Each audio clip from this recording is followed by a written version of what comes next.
अस्सलाम वालेकुम and very warm welcome to my YouTube channel. मैं हूं अनीका निसार। नाज़रीन, पाकिस्तान के अंदर इलेक्टोरल रिफॉर्म्स की बहुत अरसे से बात हो रही है और इलेक्टोरल रिफॉर्म्स के अंदर इस तरह के रिफॉर्म्स करना कि तमाम की तमाम सियासी जमातें इस बात के ऊपर मुत्तफिक हों कि कुछ तरमीम करके सिस्टम ऐसा बनाया जाए कि अल्टीमेटली कोई भी इंतखाबात के बाद ये ना कह सके कि इंतखाबात के अंदर धांधली हुई है, इंतखाबात जो हैं वो गैर मुनसिफाना थे, जानिबदार थे, मामलात को किसी तरीके से तोड़ा मड़ोड़ा गया। 2018 के इंतखाबात हमारे सामने है जिसके अंदर RTS सिस्टम की बैठने के ऊपर इल्ज़ाम लगा कि ये बेसिकली सारी की सारी धांधली ज़्यादा इंतखाबात थे और इसीलिए रिज़ल्ट को रोक कर एंड पे रिजल्ट्स ना देने के लिए RTS को बिठाया गया बाकायदा तौर पर। ये इल्ज़ाम है उन जमातों का जो इस टाइम पर हुकूमत में बैठी हैं। इससे पहले के इंतखाबात के हवाले से जो 2013 के थे उसके अंदर पाकिस्तान तहरीक इंसाफ ने यही सदा बुलंद की थी कि बेसिकली तो इंतखाबात धांधली ज़दा हैं और इन धांधली ज़दा इंतखाबात से अल्टीमेटली जो हुकूमत बनी है वो इस काबिल नहीं है कि उसको हुकूमत कहा जा सके।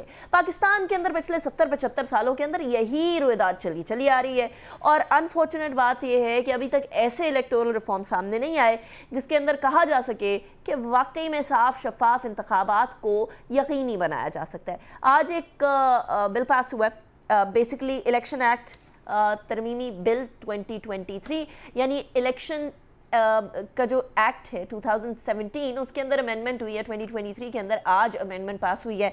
उस अमेंडमेंट के अंदर क्या लिखा है, अब ये याद रखिएगा, इसके दो हिस्से हैं। एक वो हिस्से जो इलेक्टोरल रिफॉर्म्स की बात करते हैं और एक वो हिस्सा जो बेसिकली सेक्शन 230 के अंदर तरमीम करता है। 230 क्या है वो मैं आपको बाद में बताऊंगी, बहुत इंटरेस्टिंग है, सो स्टे ट्यून्ड। 230 के बारे में, सेक्शन 230 ऑफ इलेक्शन एक्ट 2017 के बारे में मेरे प्रोग्राम में दो सीनियर रहनुमाओं ने ऐसी जमात से जिसने इसके हक में वोट दिया है क्या है वो भी मैं आपको बताऊंगी, सो स्टे ट्यून्ड। लेकिन उससे पहले मैं आपको ज़रा बता दूं कि इसके अंदर जो इलेक्टोरल रिफॉर्म्स वाला पार्ट है वो ये है कि जी इंतखाबी उज़रदारी पर 30 दिन के अंदर इलेक्शन कमीशन फैसला करेगा।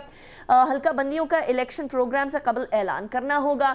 नॉट जस्ट दैट, मुकर्ररा वक्त में पार्टी इलेक्शंस के इनेकाद में नाकामी पर सियासी जमात पर जुर्माना आयद किया जाएगा और रिटर्निंग ऑफिसर वक्त ज़ाया किए बगैर रिजल्ट को की कॉपी जो है वो इलेक्शन कमीशन को भिजवाएगा। इससे पहले रिजल्ट की कॉपी ना भिजवाने के ऊपर ही बेसिकली बहुत वावेला हुआ था। प्रिजाइडिंग अफसरान रिजल्ट की तस्वीर बनाकर रिटर्निंग ऑफिसर को भेजेगा। किसी भी रिजल्ट में 2 बजे से ज़्यादा ताख़ीर हुई तो प्रिजाइडिंग ऑफिसर उसकी वजह बताएगा, एक्सप्लेन करेगा, ठोस वजह बताएगा कि असल में हुआ क्या। पोलिंग स्टेशंस के बाहर कानून नाफिज करने वाले इदारे सिक्योरिटी की जो रिस्पॉन्सिबिलिटीज़ हैं वो सर अंजाम देंगे। इमरजेंसी की सूरत हाल में और अमन की बहाली के लिए अगर सूरत हाल कुछ ऐसी हो जाती है तो सिक्योरिटी ऑफिसर्स के मामूर जो अमला है उनको अंदर भी तलब किया जा सकता है, यानी पोलिंग स्टेशंस के अंदर या पोलिंग जगह जहां पोलिंग का स्टेशंस बनाए होंगे उस जगह के अंदर भी तलब किया जा सकता है। उमूमी तौर पर उनकी यानी कानून नाफिज करने वाले इदारे जिसके अंदर पुलिस हो गई, जिसके अंदर रेंजर्स हो गए, जिसके अंदर आर्म फोर्सेस हो गई, जो कि इलेक्शंस के अंदर सिक्योरिटी की रिस्पॉन्सिबिलिटीज़ पूरी करते हैं, उनको बाहर रखा जाता है, पोलिंग स्टेशंस के अंदर नहीं। फिर नताइज मुरतब करते वक्त उम्मीदवार का एक एजेंट रिटर्निंग ऑफिसर के दफ्तर में मौजूद होगा। किसी रुकन के हल्फ ना लेने पर सीट खाली तसव्वुर की जाएगी। नॉट जस्ट दैट, हल्का बंदियों का अमल इंतखाबात से 4 माह पहले मुकम्मल करना होगा। अच्छा, अभी इंतखाबात में 4 माह तो रह नहीं गए तो ये हल्का बंदियों वाला मामला भी एक आलम बरज़ख के अंदर चला गया। लेकिन जिस पॉइंट की मैं बात कर रही हूँ जो इस तरमीमी बिल का हिस्सा बन गया है वो क्या है, वो ये है कि basically section 230 function of care taker government की तरफ आते हैं। इसके अंदर बड़ा वाज़े तौर पर लिखा हुआ है कि किसी भी तरीके से एक केयर टेकर गवर्नमेंट जो कि अनइलेक्टेड गवर्नमेंट है जिसके पास आवाम का वोट नहीं है, जो 2 से 3 महीने के लिए आती है, 2 महीने के लिए तब जब असेंबली अपनी वक्त और मुद्दत मुकम्मल करके तहलील हो और 3 महीने तब जब असेंबली को मुद्दत से पहले तहलील कर दिया जाए, फिर 3 महीने का वक्त दिया जाता है। तो ऐसी सिचुएशन के अंदर सेक्शन 230 ये बताता है इलेक्शन एक्ट 2017 का कि बेसिकली फंक्शंस क्या होंगे केयर टेकर गवर्नमेंट के अंदर, जिसके अंदर बड़ा वाज़े तौर पर लिखा है कि कोई लॉन्ग टर्म पॉलिसी मैटर्स के ऊपर डिसीजन नहीं लिया जाएगा। अब पॉलिसी मैटर्स क्या होते हैं? पॉलिसी मैटर्स के अंदर मईशत के फ़ैसले होते हैं, पॉलिसी मैटर्स के अंदर इदारों के फ़ैसले होते हैं, पॉलिसी मैटर्स के अंदर जो बैरून मुमालिक मुख्तलिफ इंस्टीट्यूशन से, मुख्तलिफ ममालिक से रिलेशनशिप होते हैं, वो सारी चीज़ें होती हैं उसके अंदर। लेकिन तरमीम के बाद क्या किया गया? ترمیم کے بعد یہ کہا گیا ہے کہ جی بیسیکلی اس الیکشن ایکٹ کے اندر 54 ترامیم شامل ہیں.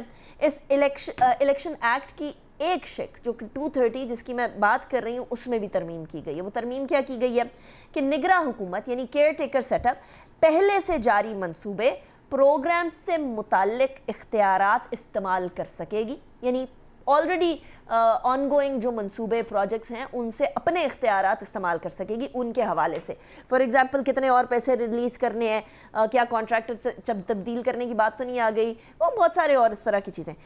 پھر انٹرسٹنگ بات ہے کہ نگراں حکومت یعنی کیئر ٹیکر سیٹ اپ ملکی معیشت کنٹری کی اکانومی کے لیے ضروری فیصلوں کا اختیار رکھے گی. ان کے پاس یہ ڈیسیجن پاور ہوگی کہ وہ پاکستان کی اکانومی کے امپورٹنٹ ڈیسیجنز کر سکیں. بین الاقوامی اداروں اور غیر ملکی معاہدوں کی مجاز ہوگی. یعنی آپ وہ چیز جو منع کی ہوئی تھی پہلے وہ تبدیل کر دی گئی. بین الاقوامی ادارے اور بین الاقوامی سطح کے اوپر جو معاہدے ہوں گے اس کے اوپر caretaker set up, caretaker government جو لمی ریٹ جو کہ ان الیکٹڈ ہے, جو کہ 2 سے 3 ماہ کے لیے آئی ہے, جس کا کوئی سٹیک نہیں ہے, جس سے کسی نے ایسا کچھ پوچھنا نہیں ہے, وہ ان چیزوں کے اوپر ڈیسیجن لے سکے گی. اسی لیے اب آپ کو سمجھ آنی چاہیے کہ اسی لیے رسہ کشی پی پی پی اور پی ایم ایل این میں بھی چل رہی ہے کہ آخر کیئر ٹیکر پرائم منسٹر کس کا ہوگا. ایک طرف خواجہ آصف صاحب کو بڑے آرام سے prime minister care taker prime minister بننے کی آفر کرائی گئی, خواجہ آصف نے اس کو انکار کر دیا. اس کے بعد آفر کرائی گئی اسحاق ڈار صاحب کو, پھر وہاں سے خبر اڑائی گئی کہ جی اسحاق ڈار بن رہے ہیں prime minister, care taker prime minister. کدھر خبر اڑی ہے اس کا بھی مجھے معلوم ہے, کس کو بتایا, کس نے بتایا باقاعدہ طور پر, یہ بھی مجھے معلوم ہے. اور اس کے تانے بانے جا کر سارے کے سارے ملتے ہیں تو اسحاق ڈار صاحب سے ملتے ہیں. تو یہ بات یاد رکھیے کہ یہ خبر جس کی بعد میں تردید آئی, پہلے پیپلز پارٹی نے, جے یو آئی نے, اس کے بعد پی ایم ایل این نے بھی اس معاملے کو سائیڈ پہ کر دیا.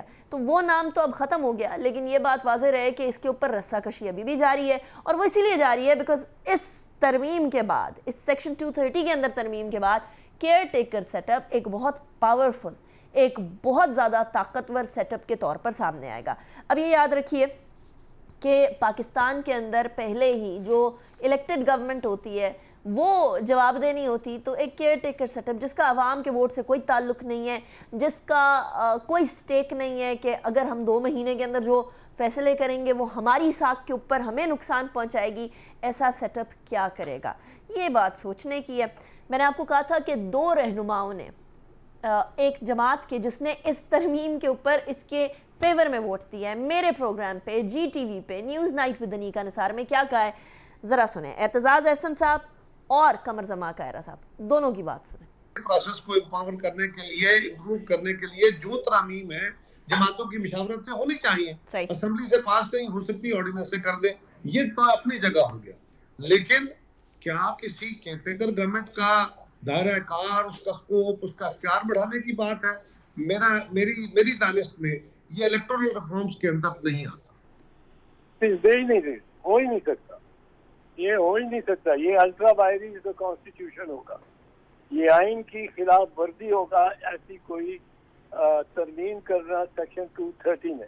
تو یہ آپ نے بیسیکلی سن لیا پاکستان پیپلز پارٹی کے 2 سینئر رہنما, ایک اعتزاز احسن صاحب جو کہ ماہر قانون بھی ہیں, دوسرا قمر زمان کائرہ صاحب جو کہ بڑے قریب ہیں obviously لیڈرشپ کے. دونوں نے ایک ہی بات کی ہے, ایک ہی سمت کی بات کی ہے. اب فیصلہ خود کر لیں کہ یہ ہوا کیا. انیکا نثار کو اجازت دیں, اپنا بہت خیال رکھیے گا. اللہ حافظ.